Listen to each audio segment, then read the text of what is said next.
ফিলিস্তিন একটি নাম, কিন্তু এই নামের পেছনের হাজার বছরের সত্যটা কি?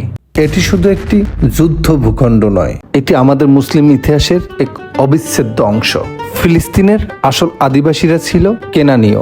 খ্রিস্টপূর্ব 3200 সাল থেকে এই ভূমিতে তারাই আবাদ করে আসছে।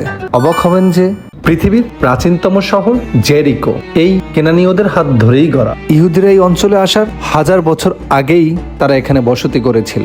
বুঝলাম তো, এটা কেনানীয় অঞ্চল, তাহলে ফিলিস্তিনি নামটা এলো কোথা থেকে? এই তথ্য 90% লোকই হয়তো অজানা।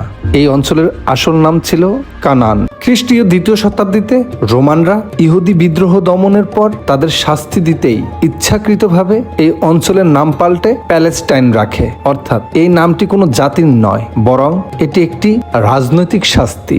আর নবী হযরত ইব্রাহিম আলাইহিস সালাম এসেছিলেন মেসোপটেমিয়া থেকে আল্লাহর নির্দেশে তাওহীদের বাণী নিয়ে। তার বংশধররাই একসময় পরিচিত হন বনি ইসরাইল নামে। ফিলিস্তিন কোনো একজনের নয়, এটি আমাদের সকল নবীর পবিত্রতম শেখর।